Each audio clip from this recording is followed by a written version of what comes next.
Hello and welcome to this video. In this video I'm making a stock analysis of the Berkshire Hathaway company. If you like this video, please don't forget to leave a like and subscribe. As you can see, currently we are trading at $476 a share. Now you might be wondering, how can we do that when the Berkshire Hathaway stock is worth so much more? That is because this is the Berkshire Hathaway B stock, which means you basically get no voting rights at all. And by that I mean, look at this. If I continue to find the other stock right here, which is the proper Berkshire Hathaway stock, it is worth 715,000 USD, but it's the A shares. This has all the voting powers, and of course the company don't want you to have any voting rights at all.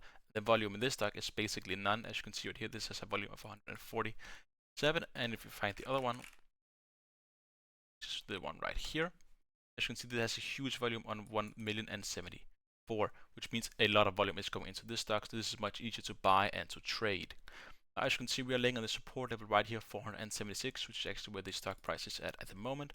Now, luckily, we hit the earlier support level right here of 460, which is luckily because if we didn't hit this right here, we have to continue all the way down here before we had a proper technical signal.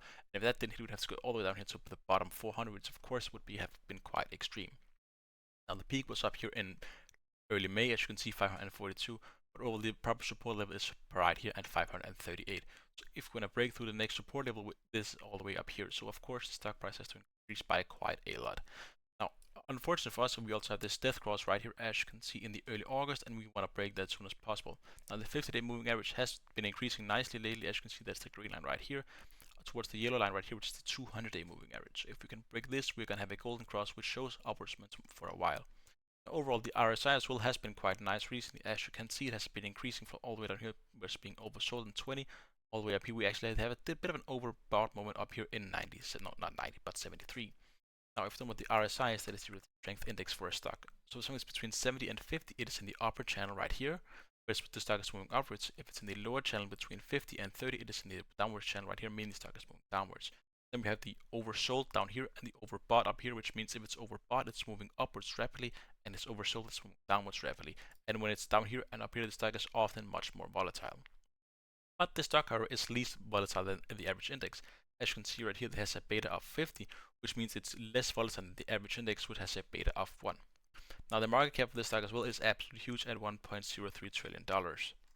Now, as you can see, the earnings in the stock has been quite decent. Overall, we have had a huge surprise here in the Q4 of last year, up by 45.8%, which is absolutely crazy.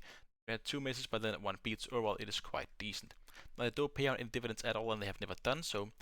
But of course, we'll get a new CEO next year as Warren Buffett is stepping down. Now, the income of this company is absolutely huge. As you can see, they rake in billions and billions of dollars. Now, if you didn't know this, in the revenue, it is primarily an insurance company, but they don't insure everyday people like you and me, but they reinsure other insurance companies, which is quite nice. They're a bit like Lloyd in that sense. So if your insurance company, of course, also needs something to back their insurance. And overall, this is just everything they're in. As you can see, what do they make their proper money from? They have manufacturing, McLean Company, Pilot Travel Centers, so on and so forth. This is how they make their money because they own so many companies and they own so many shares. They operate a bit like a fund, and unlike typical insurance companies, but that is also because they are simply that huge size, so they have a ton of money. Now, something that Warren Buffett has also done recently is he has saved a lot of cash. As you can see right here, he has cash of 344. Now, they do also have a bit of debt, as you can see here, 127 billion. And that's because they have made some buildings, of course, which, of course, maybe he is going to pay it off with the cash. I don't think he is that, because he can then get more out of this than paying the debt off. So it's going to be interesting to see what is going to happen with this $344 billion. The PE of this company right now is sitting at 16:3 in the PE ratio, and the price to sales is 2.7, which is quite decent. Now, if you roll down here to the seasonals, as you can see, let's just go back to 2015 and see the past 10 years.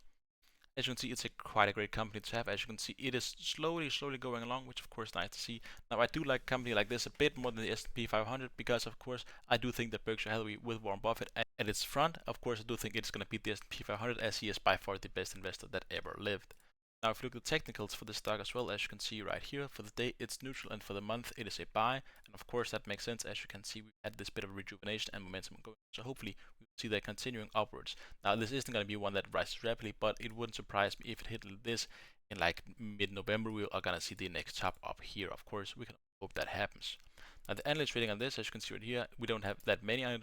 We have 6, which is actually quite interesting, but we have 2 strong buy and 4 hold, because this is a bit of a boring stock. Some might say that's slowly just increasing more and more.